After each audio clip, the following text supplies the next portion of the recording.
Comenzaremos este tema haciendo una proclamación. Cuando ministramos, Ruth y yo siempre empezamos así. Nos hemos dado cuenta que el proclamar la palabra de fe al principio de una reunión cambia completamente el ambiente de la reunión y la unción sobre el predicador. Proclamaremos Isaías 55, versículos 10 y 11, que es una de nuestras proclamaciones favoritas. Con frecuencia usamos esta escritura para confesar la palabra sobre nuestro ministerio radial y su alcance a toda la tierra. La escritura dice así: porque como desciende de los cielos la lluvia y la nieve, y no vuelve allá, sino que riega la tierra y la hace germinar y producir, y da semilla al que siembra, y pan al que come, así será mi palabra que sale de mi boca. No volverá a mí vacía, sino que hará lo que yo quiero, y será prosperada en aquello para que la envíe. Amén. Ahora quisiera hablar un poquito acerca de la palabra proclamación y el verbo proclamar. Vienen de una palabra en latín que significa vocear o pregonar. Es una palabra fuerte. En el lenguaje del Nuevo Testamento hay dos palabras que tienen relación entre sí: confesión, o el verbo confesar, y proclamación, o proclamar. Ahora, confesar o confesión significa decir lo mismo que. Para los que creemos en la Biblia, la confesión es decir con nuestros labios lo mismo que Dios ya ha dicho en su palabra. Hacemos que las palabras de nuestra boca concuerden con la palabra de Dios, lo cual hace que podamos recibir todo el respaldo y la autoridad de Jesús. El autor de Hebreos dice, Hebreos 3:1, Jesús es el sumo sacerdote de nuestra profesión. Esa es una afirmación muy importante. Sin confesión, no tenemos sumo sacerdote. Él es el sumo sacerdote de acuerdo a lo que confesamos. En otras palabras, cada vez que decimos con nuestra boca lo que la Biblia dice acerca de nosotros como creyentes de Jesús, Jesucristo, nuestro sumo sacerdote en el cielo, envía su autoridad y su bendición. Pero si no decimos nada, de cierta manera paralizamos su ministerio como sumo sacerdote. Y si hacemos una confesión indebida, es aún peor para nosotros. De cierta manera nos abrimos a fuerzas negativas, permitiendo que influyan en nuestra vida.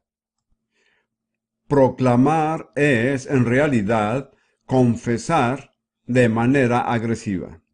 Proclamar la palabra es hacer guerra espiritual.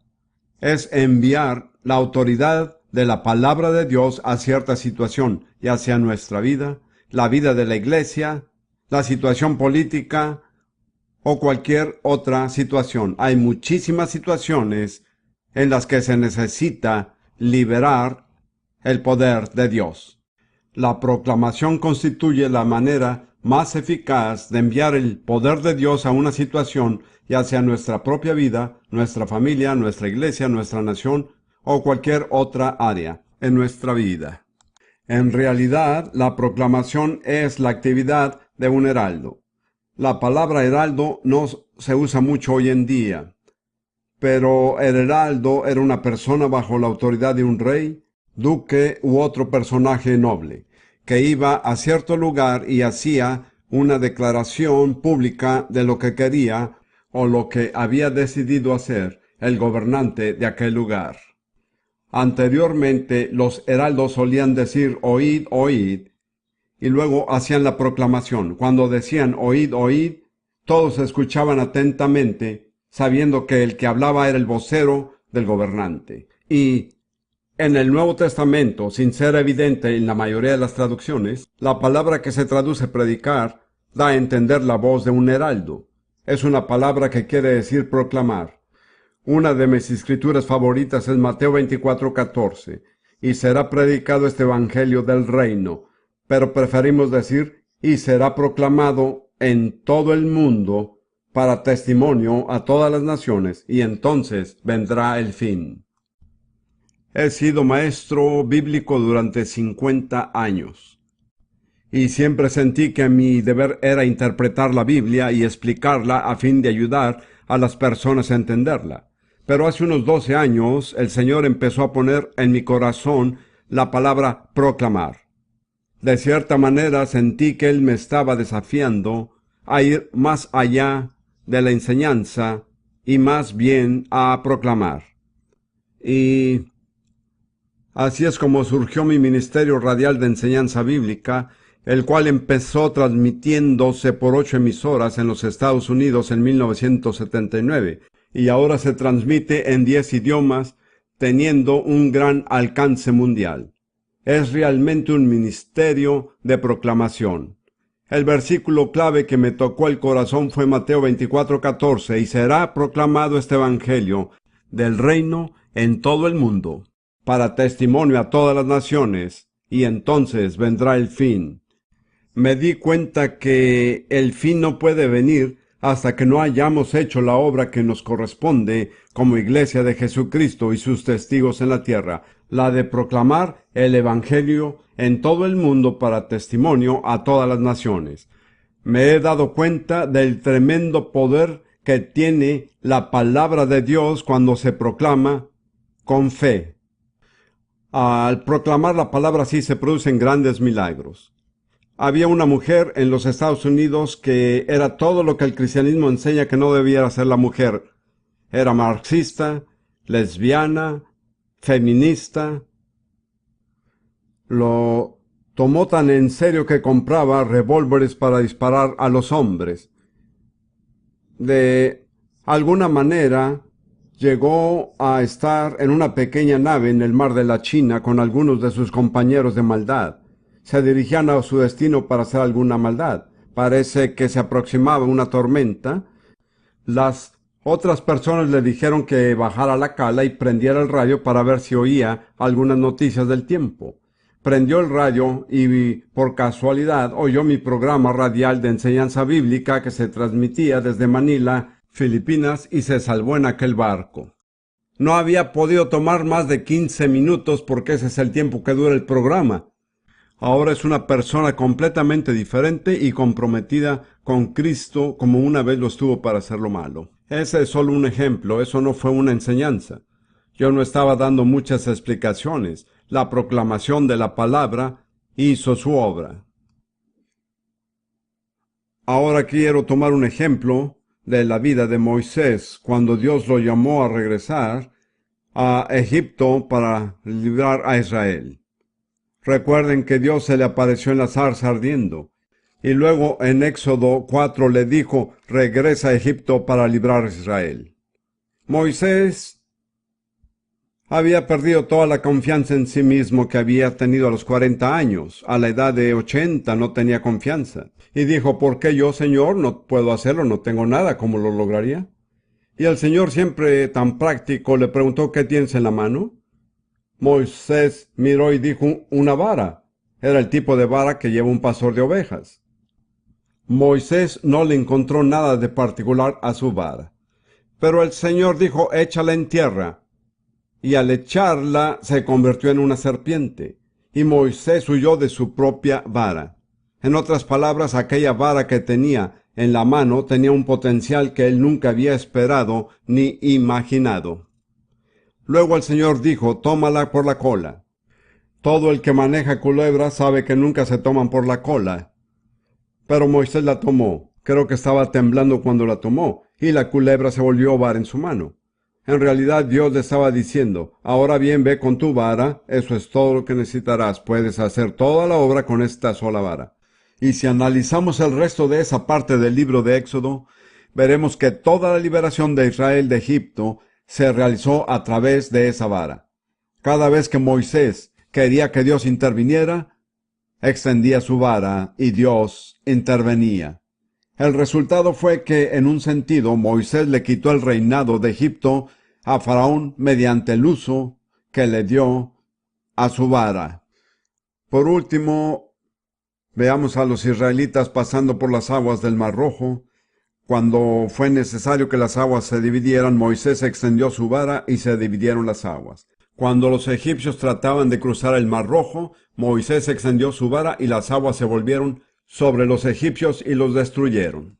De modo que la única herramienta que le fue necesaria para cumplir toda la obra que Dios le había llamado a hacer fue aquella vara de pastor, que al tenerla en la mano al principio no le parecía tener ninguna importancia.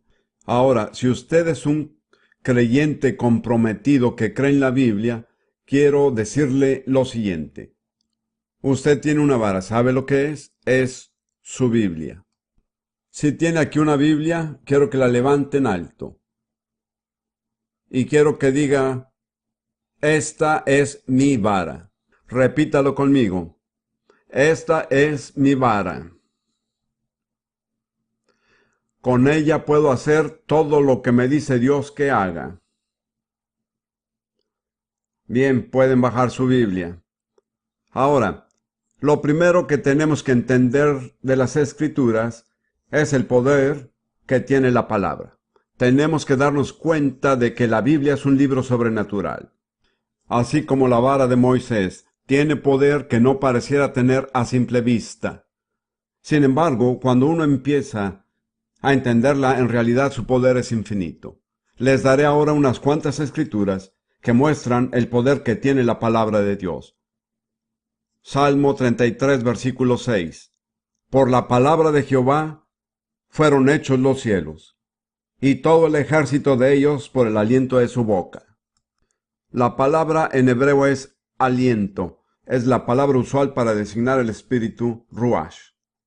De modo que la creación entera surgió a través de dos fuerzas, la palabra de Dios y el Espíritu de Dios. Todo lo que existe, todo lo que en un momento existió o existirá en el futuro, le debe su origen a estas dos fuerzas, la palabra y el Espíritu de Dios obrando conjuntamente. La palabra debe obrar junto con el Espíritu. Creo que quizás fue por eso que el salmista la tradujo aliento y no espíritu. No sé si ustedes habrán estudiado algo de esto, pero yo tuve que aprender los principios básicos de la fonética cuando enseñaba inglés como segundo idioma a estudiantes africanos.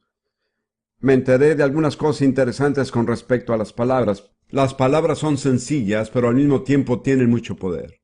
¿Qué hacemos al hablar? Sacamos aire de los pulmones. Este aire nos sale por la boca o por la nariz. Y el proceso por lo cual pasa en la boca y la nariz determina qué palabra será formada. Pero la realidad fundamental es que no se puede hablar sin respirar. Para hablar es necesario respirar. Es igual en el caso de Dios. Cada vez que Él habla, su aliento acompaña sus palabras. Su aliento es su espíritu. Por lo tanto, la palabra y el Espíritu de Dios siempre están juntos. La palabra y el Espíritu de Dios crearon el universo y también lo sostienen. Hay una escritura muy significativa en 2 de Pedro, capítulo 3, que nos dice tres cosas. Que la palabra crea, la palabra sustenta y la palabra destruye. 2 de Pedro capítulo 3, empezando en el versículo 5.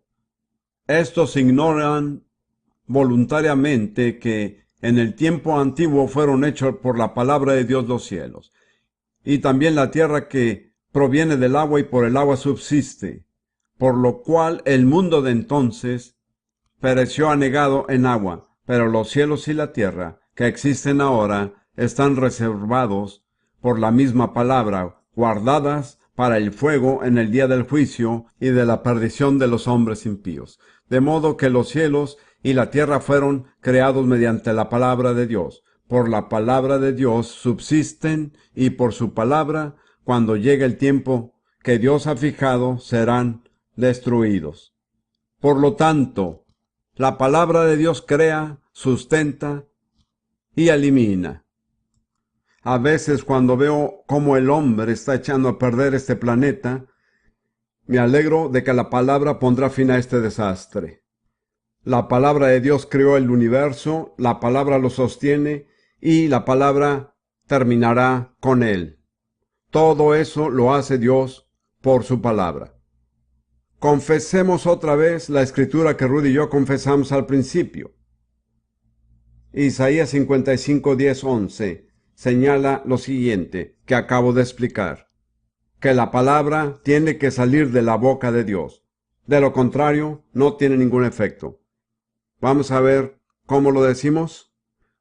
Bien, vamos a decirlo nuevamente. Repítanlo después de nosotros. Porque como desciende de los cielos la lluvia y la nieve, y no vuelve allá, sino que riega la tierra y la hace germinar y producir, y da semilla al que siembra, y pan al que come, así será mi palabra, que sale de mi boca. No volverá a mí vacía, sino que hará lo que yo quiero, y será prosperada en aquello para que la envíe. Note que Dios dice, mi palabra que sale de mi boca. En otras palabras, mi palabra, cuando es dirigida por mi aliento. En 2 Corintios 3, 6, Pablo dice, la letra mata. En otras palabras, la palabra sola, sin el aliento de Dios, no vivifica. Tiene que ser la palabra junto con el Espíritu. Un sermón seco que está lleno de escrituras, pero que no ha sido tocado por el aliento de Dios, no da vida, sino muerte. Como ve, la palabra y el Espíritu tienen que obrar conjuntamente. Ahora quisiera valerme de la experiencia de Moisés para mostrarles cómo podemos hacer que la palabra de Dios obre mediante la proclamación. Proclamar la palabra es enviarla a una situación. Requiere confianza y valor. No es para tímidos. Tenemos que decidirnos a creer y decir, es la palabra de Dios, y cuando la confieso, creyéndola en mi corazón, el Espíritu de Dios es el que habla a través de mí, y mi confesión es tan eficaz como lo sería si Dios mismo lo hiciera. ¿Puede creerlo? ¿Pueden creerlo? No tiene que ser Dios el que hable. Si el Espíritu Santo dirige la palabra de Dios a través de nuestra boca, es tan eficaz como cuando Dios creó el universo mediante su palabra. En el caso de Moisés, lo primero que aconteció fue que éste tuvo temor. Echó en tierra su vara, la cual se volvió una culebra, y huyó de ella. Quiero señalar que antes que podamos proclamar de manera eficaz, tenemos que aprender a temer la palabra de Dios. Tenemos que aprender a temblar ante la palabra de Dios. Isaías lo dice. Dios lo dijo a través de Isaías. En Isaías 66, el último capítulo de Isaías.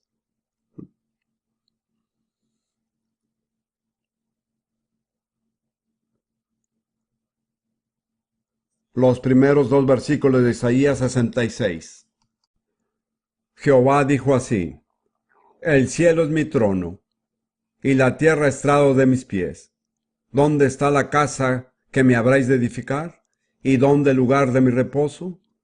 Mi mano hizo todas estas cosas, y así todas estas cosas fueron, dice Jehová. En otras palabras, el Señor dice, no pueden construirme ningún templo o edificio que me impresione, porque yo creé todo el universo.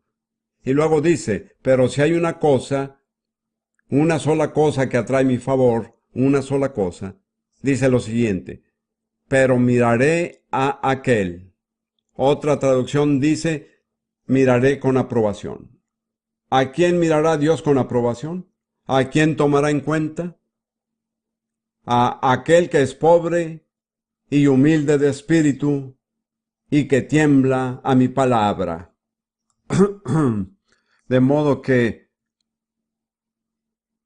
como Moisés, tenemos que empezar por sentir temor y reverencia ante la palabra de Dios. Hay una gran falta de temor de la palabra de Dios en la iglesia de hoy. La conocemos tan bien y la citamos tan frecuentemente que ya no mostramos respeto ni reverencia. Tenemos que cambiar esta actitud. Ahora permítanme darle dos razones en el Evangelio de Juan por las que deberíamos temblar ante la palabra de Dios. La primera está en Juan 12,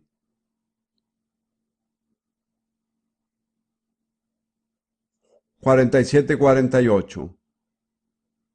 Jesús es el que habla y dice: al que oye mis palabras y no las guarda, yo no lo juzgo, porque no he venido a juzgar al mundo, sino a salvar al mundo. El que me rechaza y no recibe mis palabras, tiene quien le juzgue. La palabra que ha hablado, ella le juzgará en el día postrero. Jesús dice que Él no será nuestro juez. Seremos juzgados por la palabra de Dios. Imagínese que estuviera delante del Dios Todopoderoso y que tuviera que rendirle cuentas de su vida, lo cual pienso todos haremos algún día.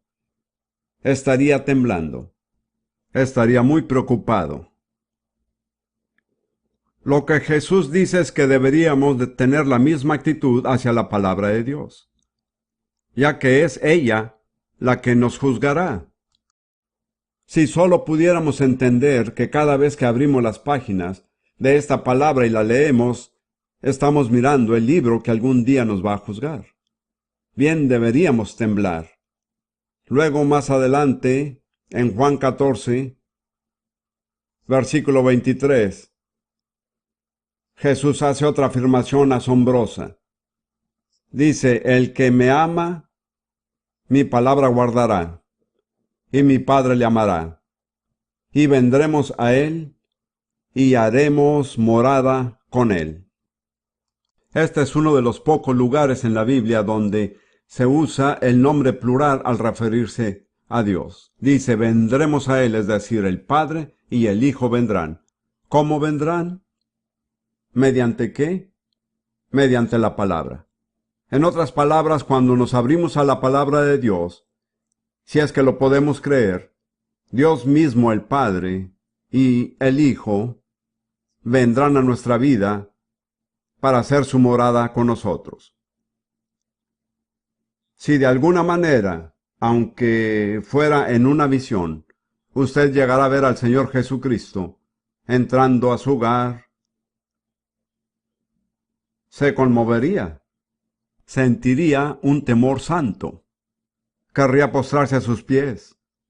Jesús dice: no solo vendré yo, sino que vendrá el Padre. Vendremos nosotros. ¿Mediante qué? Mediante la palabra de Dios. ¿Está claro? Me parece que en la iglesia de hoy, la mayoría de nosotros tenemos que cambiar nuestra actitud hacia la palabra de Dios. Debemos sentir reverencia y temor santo hacia ella. La palabra solo tendrá efecto en nuestra vida de la manera que estoy hablando cuando hayamos aprendido a reverenciarla. Ahora, lo primero que le sucedió a Moisés fue que empezó a temblar ante la palabra. De repente se dio cuenta del poder que tenía su vara y huyó de ella. Estaba impresionado. La segunda cosa que hizo fue agarrar la vara. Por fe la tomó y se volvió a convertir en vara en su mano. Después de temblar, necesitamos tomar la palabra de Dios. Hay que empuñar firmemente la palabra de Dios.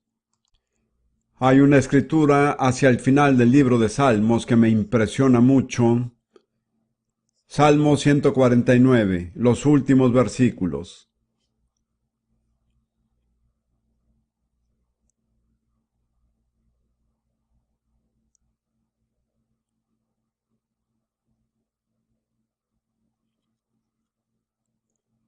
Salmo 149,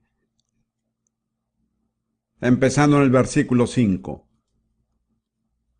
Regocíjense los santos por su gloria, y canten aún sobre sus camas. Los santos son los creyentes verdaderamente comprometidos.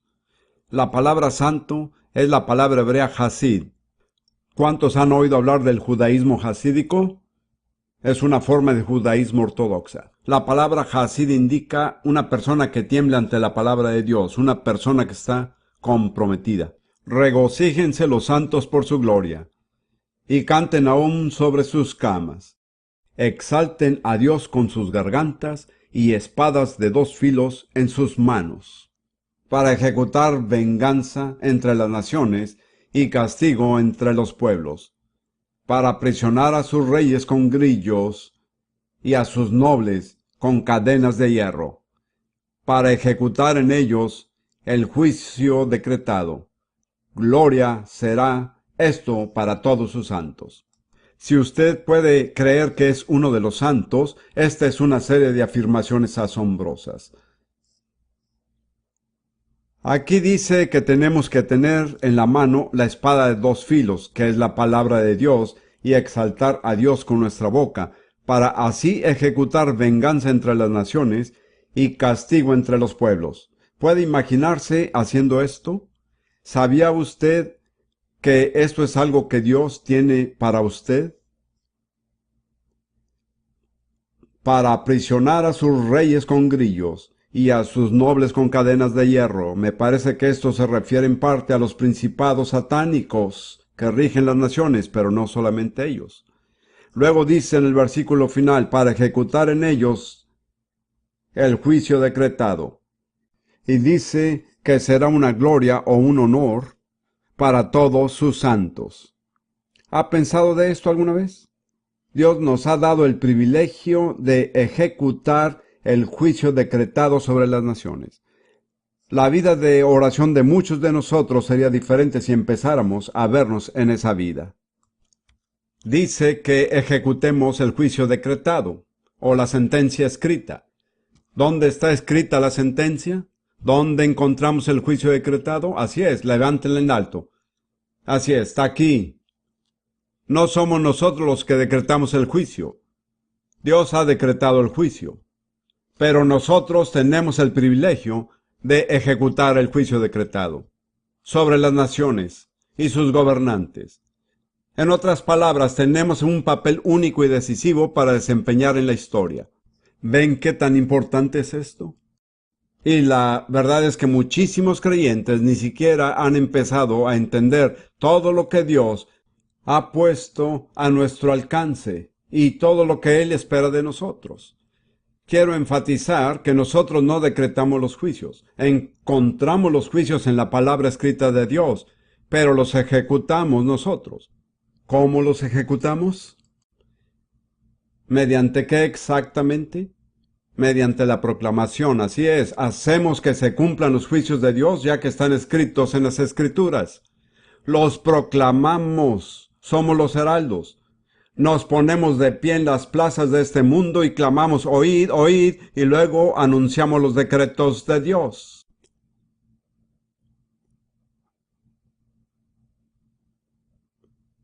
Ahora voy a tratar de explicárselo de manera práctica y sencilla. Ahora llegamos a la próxima etapa. Después que Moisés tomó la vara, ¿qué hizo después? Cuando regresó nuevamente a Egipto, extendió su vara, ejercitó la autoridad que estaba sobre ella.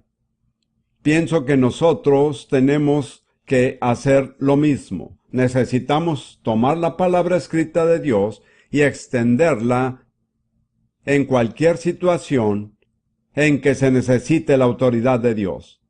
Y una de las maneras de hacer esto, no digo que sea la única, pero me parece que es la manera más eficaz de desatar la autoridad de Dios en una situación dada. Es proclamando en fe y bajo la unción del Espíritu Santo, porque recuerden que la palabra debe ir con el aliento.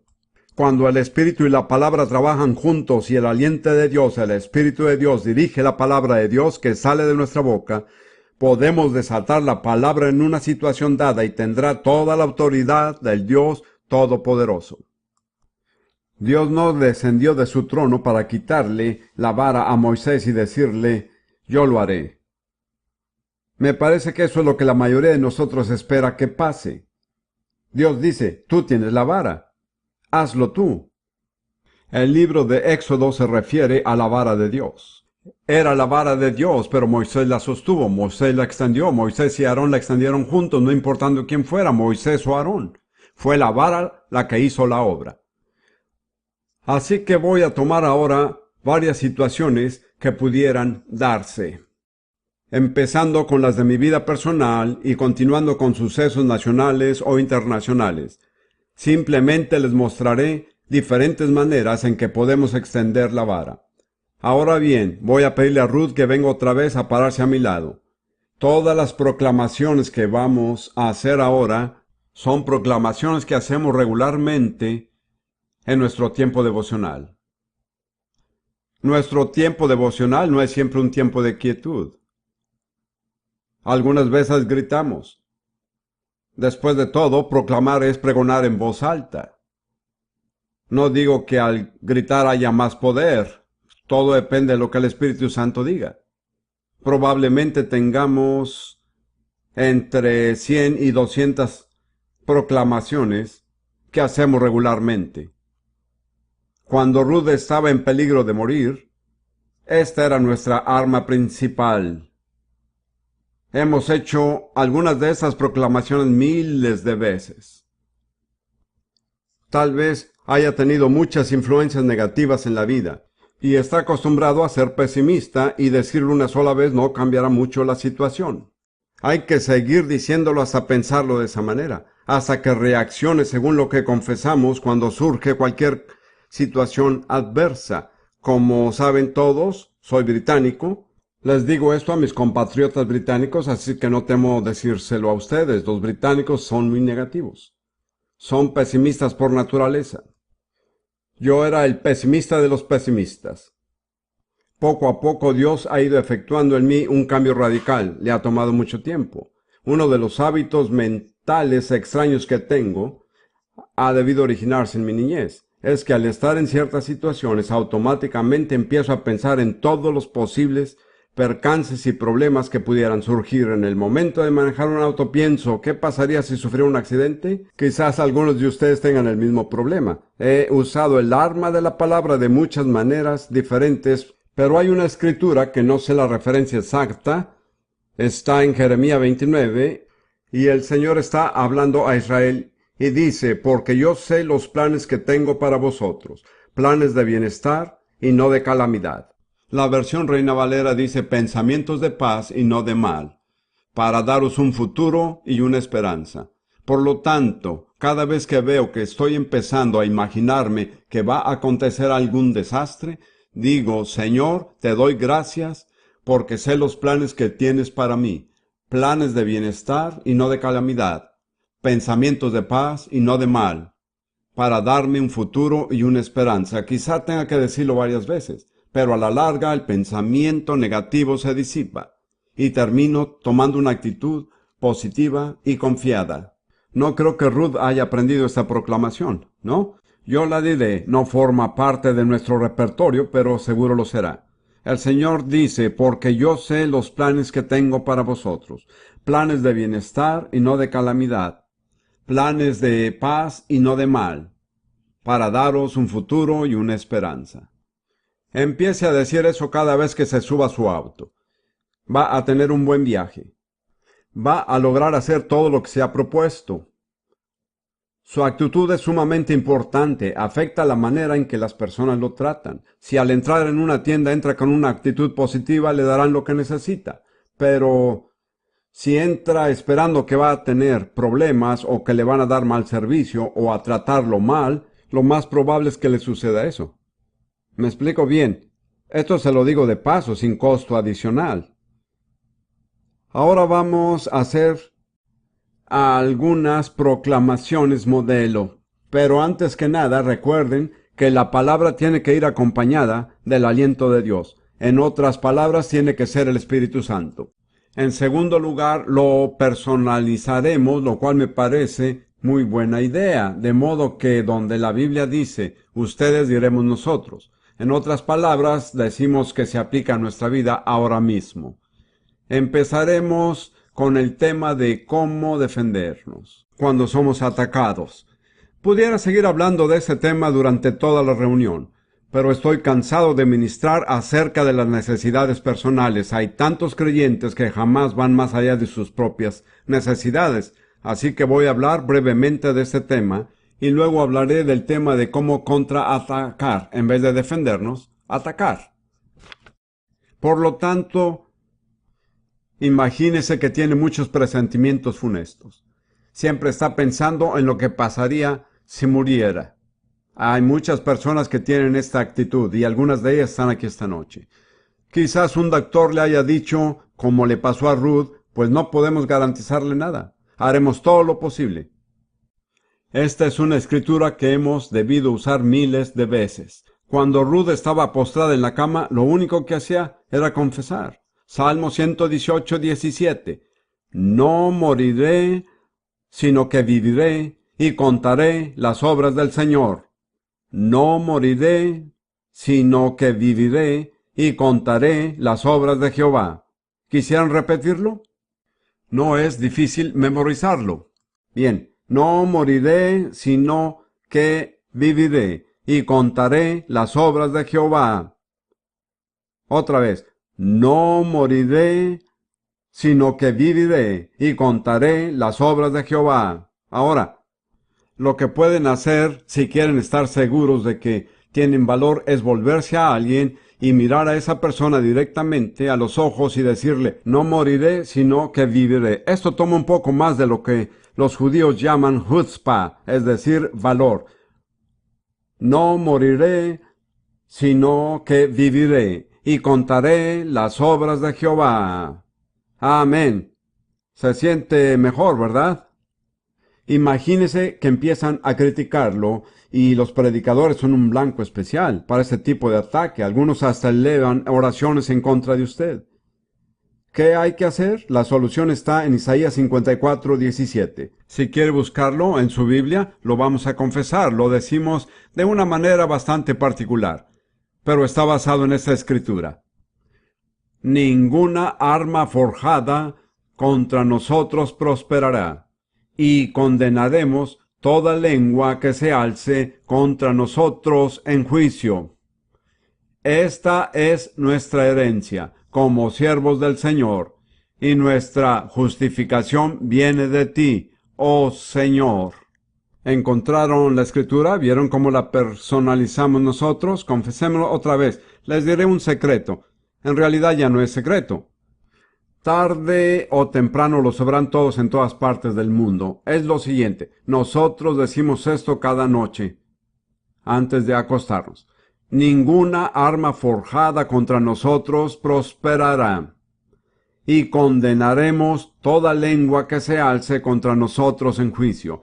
Esta es nuestra herencia, como siervos del Señor, y nuestra justificación viene de ti, oh Señor. Podemos condenar las lenguas que nos acusan, porque dichas lenguas acusan la justicia de Dios. El que hace eso siempre pierde. Quisiera decir lo siguiente para que todos lo sepan. Cuando ciertos individuos hablan u oran en contra de nosotros, o nos desean algún mal, los perdonamos, y después de perdonarlos, los bendecimos en el nombre del Señor. Sustituimos lo negativo con lo positivo, porque la Biblia dice que si las personas nos maldicen, no hay que maldecirlas, sino bendecirlas. Pablo nos exhortó a no ser vencidos por el mal, sino vencer el mal con el bien. La única fuerza poderosa para vencer el mal es el bien. De modo que tenemos que aprender a hacerle frente a lo negativo y vencerlo con lo positivo. Sin embargo, todo debe ser basado en la palabra. Imaginémonos que atacara nuestro ministerio o pudiera ser nuestro hogar o nuestra familia. Tenemos fama de hacer una confesión que está en Deuteronomio 33, 25 y 27. Usamos la versión Reina Valera, que es muy poderosa. Deuteronomio 33, 25 y 27. Hierro y bronce serán nuestros cerrojos, y como nuestros días serán nuestras fuerzas. No hay como el Dios de Jesurún, quien cabalga sobre los cielos para nuestra ayuda y sobre las nubes con su grandeza. El eterno Dios es nuestro refugio, y acá abajo los brazos eternos.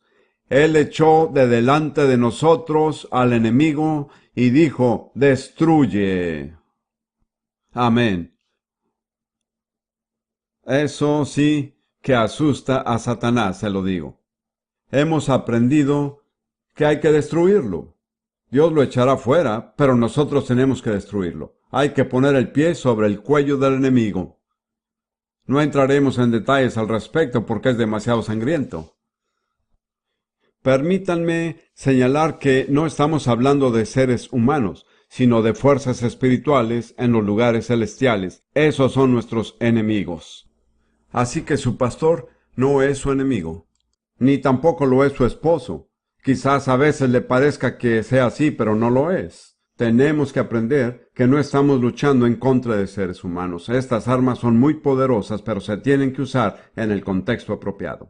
Ahora, supongamos que tiene algún tipo de necesidad. Estoy seguro que ninguno de ustedes la tiene, pero imagínense que la hubiera, ya sea financiera, o física, o de sanidad. Tenemos una proclamación para cada una. Primero para la financiera. 2 de Corintios 9:8. Cambiamos un poquito las palabras, pero es la versión Reina Valera. Y poderoso es Dios para hacer que abunde en nosotros toda gracia, a fin de que, teniendo siempre en todas las cosas todo lo suficiente, abundemos para toda buena obra. En realidad empieza con 4 palabras, y poderoso es Dios. ¿Creen que Él es poderoso? Es importante. Luego dice que Él es poderoso para hacerlo. Este es un gran versículo. La palabra todo aparece 5 veces, y la palabra abundar 2 veces. Sería imposible hacer mayor hincapié en lo que es la abundancia que la que hizo Pablo. Lo importante aquí es la gracia. Fíjense cómo se recibe la gracia: por fe. Por gracia sois salvos por medio de la fe. Así es. No es algo que podamos ganarnos. No depende de nuestro salario, aunque puede ser que tenga algo que ver, pero lo recibimos por medio de la fe en la gracia de Dios. Lo confesaremos una vez más. Yo diría que esta es la base financiera de nuestro ministerio. Cada vez que oramos a Dios para finanzas, partimos de esta base. Y así tenemos una actitud positiva. Vamos a repetirlo nuevamente. Y poderoso es Dios para hacer que abunde en nosotros toda gracia, a fin de que, teniendo siempre en todas las cosas todo lo suficiente, abundemos para toda buena obra. Ahora bien, imagínese que Dios lo desafía a hacer algo que no puede hacer. Simplemente no es capaz de hacerlo. Quizás no tenga la educación o la fuerza física, depende de qué se trate, sin embargo Dios lo ha desafiado. Para esto recurrimos a Filipenses 4:13. Pero esta es la versión Prince. Da la casualidad que yo entiendo el griego y creo que el Señor me ha dado una muy buena traducción del griego que saca a relucir el significado mejor que cualquier otra versión. Claro que no está publicada. Hay personas que quieren comprarla, pero no está a la venta. Puedo hacer todo por medio de aquel que me fortalece interiormente. Lo diré otra vez. Puedo hacer todo por medio de aquel que me fortalece interiormente. Uso la palabra fortalecer, que en griego significa dunamis, que generalmente se traduce poder.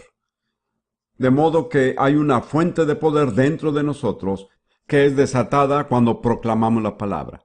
Puedo hacer todo por medio de aquel que me fortalece interiormente. No tenemos la educación, la fuerza, pero cuando es la voluntad de Dios, cuando se trata de una tarea que nos ha encomendado, hay alguien dentro de nosotros que nos fortalece.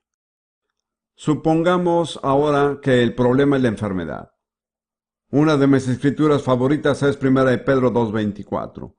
Jesús llevó él mismo nuestros pecados en su cuerpo sobre el madero, para que nosotros, estando muertos a los pecados, vivamos la justicia, y por cuya herida fuimos sanados. Noten que el tiempo es pasado.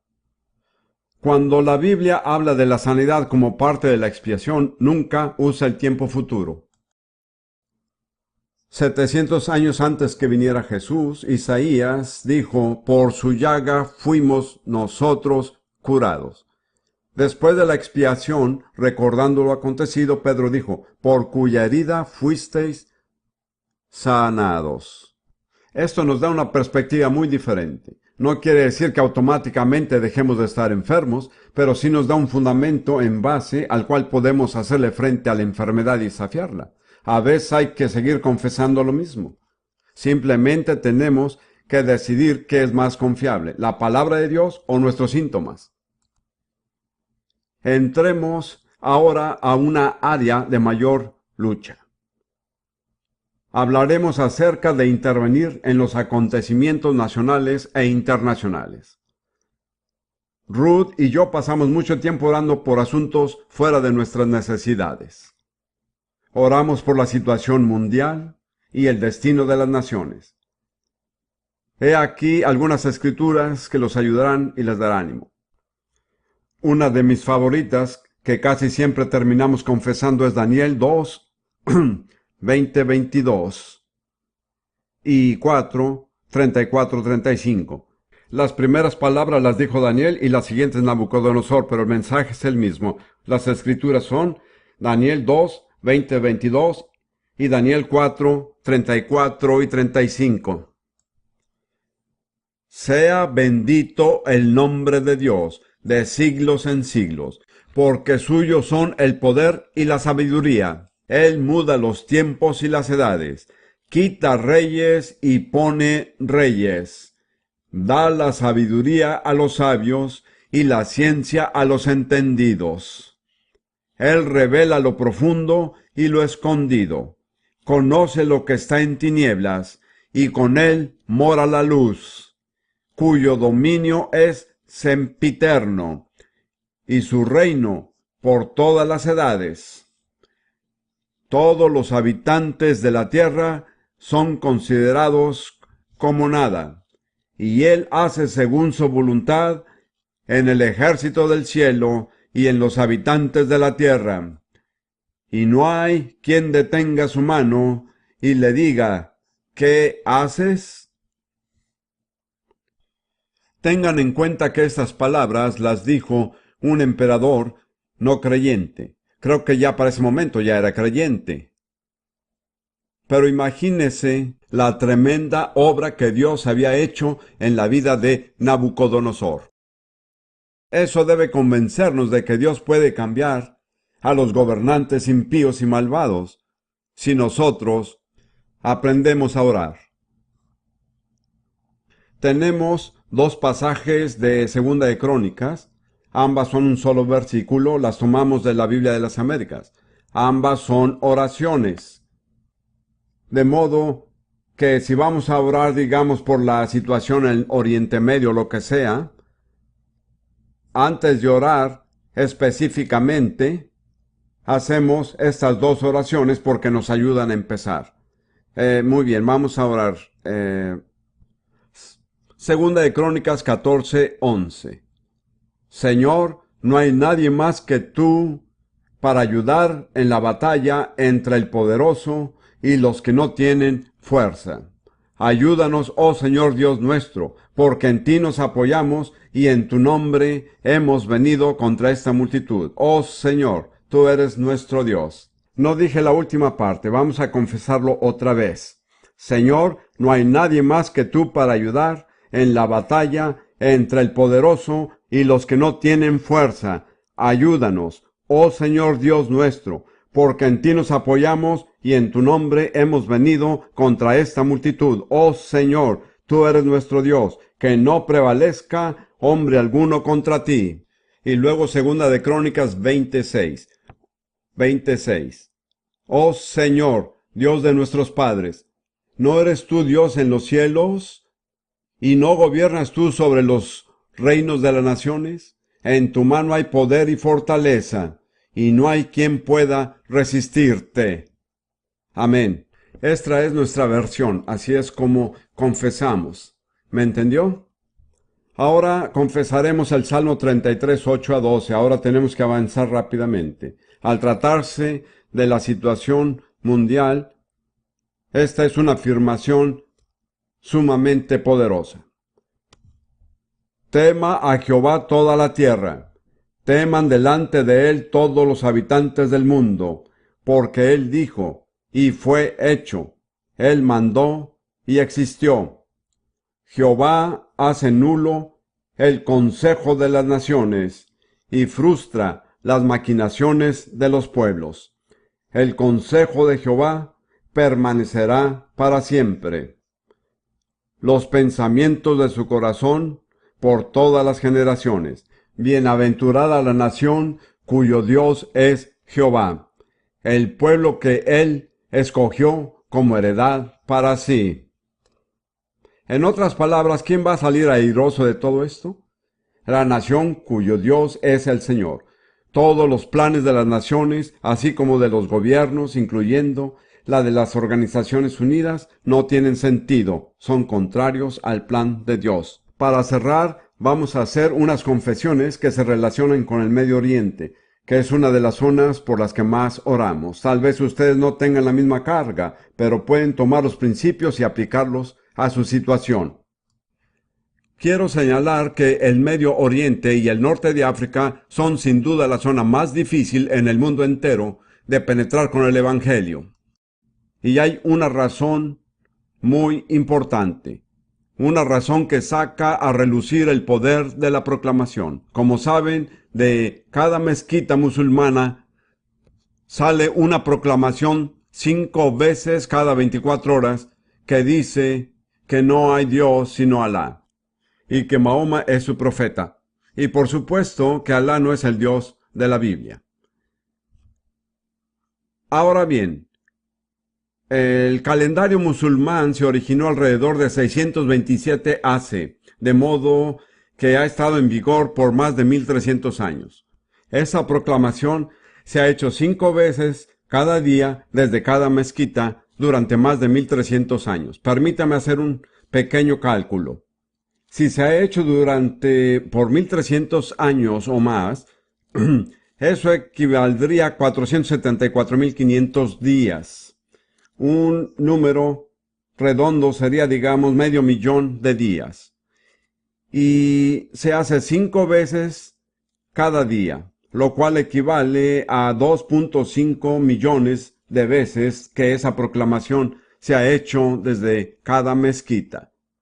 Si tomamos el número de mezquitas en existencia, y me imagino que habrá por lo menos 500.000 en esta área, esta proclamación se ha hecho miles de millones de veces. ¿Por qué existe una fuerza que se opone al cristianismo tan extremadamente poderosa en esa área, más que en cualquier otra parte del mundo? ¿Qué es lo que lo produce? Es aquella proclamación. Aquí podemos ver el poder de la proclamación, para bien o para mal. ¿Cómo podemos romper el dominio de todas esas proclamaciones negativas? ¿Qué tenemos que hacer? Tenemos que hacer proclamaciones positivas. Vamos a darles un ejemplo. Y por si acaso dicen que la confesión no dará ningún resultado, quiero recordarles lo que ocurrió cuando los hechiceros de Egipto confrontaron a Moisés y echaron en tierra sus varas. ¿Recuerdan lo que pasó? La culebra de Moisés devoró las culebras de los egipcios. En otras palabras, nuestra proclamación vence cada proclamación negativa, cuando la hacemos correctamente. Así que haremos 2 proclamaciones bíblicas que tienen que ver específicamente con Israel y la tierra. La primera está en Salmo 125, versículo 3, de la versión Reina Valera. Porque no reposará la vara de la impiedad sobre la heredad de los justos. Bien, ¿cuál es la vara de la impiedad en este contexto? El Islam. ¿Cuál es la heredad de los justos? La tierra que es la heredad del pueblo de Dios. La Biblia dice, sin importar lo que digan los políticos, que la vara de la impiedad no reposará sobre la heredad de los justos. Esto hay que decirlo en fe. El momento de decirlo es cuando todo parece estar en contra. Y extienden aquella vara, y su culebra va a devorar a las culebras de los hechiceros. Luego está el Salmo 129, 5 y 6. Serán avergonzados y vueltos atrás todos los que aborrecen a Sión. Serán como la hierba de los tejados, que se seca antes que crezca. Notifico a todos los que aborrecen a Sión que nunca llegarán a la madurez, ni se desarrollarán completamente, se secarán antes de haber crecido. Esa es la palabra de Dios y se cumplirá. Y finalmente, permítanme darles una escritura más que habla acerca de la restauración de Israel. Jeremías 31. Si tenemos tiempo, vamos a ponerla por obra. Vamos a hacer lo que dice la escritura. Por lo menos haremos lo que podamos. Jeremías 31:7 dice: Gritad con alegría por Jacob, y dar voces por la primera de las naciones, proclamar, dar, alabar y decir: Oh Señor, salva a tu pueblo, al remanente de Israel. Si examinamos la escritura, dice que debemos gritar, dar voces, proclamar, alabar y orar. Son 5 cosas: gritar, dar voces, proclamar, alabar y orar. Una de ellas es proclamar. Luego dice en el versículo 10, Oíd, naciones, la palabra del Señor, anunciar en las cosas lejanas, eso quiere decir Latinoamérica, y decir: el que dispersó a Israel lo reunirá, y lo guardará como un pastor a su rebaño. Eso es lo que le decimos al Medio Oriente, en la situación actual. El mismo Dios que dispersó a Israel lo está reuniendo, y lo guardará como un pastor guarda su rebaño. Digámoslo juntos: el que dispersó a Israel lo está reuniendo, y lo guardará como un pastor guarda su rebaño. Ahora, ¿por qué no hacemos lo que dice la Biblia? Hemos llegado al final del mensaje. ¿Por qué no nos ponemos de pie, proclamamos, alabamos, damos voces y nos alegramos? Vamos a hacerlo todos juntos. Vamos a alabarlo, vamos a proclamar y vamos a gritar.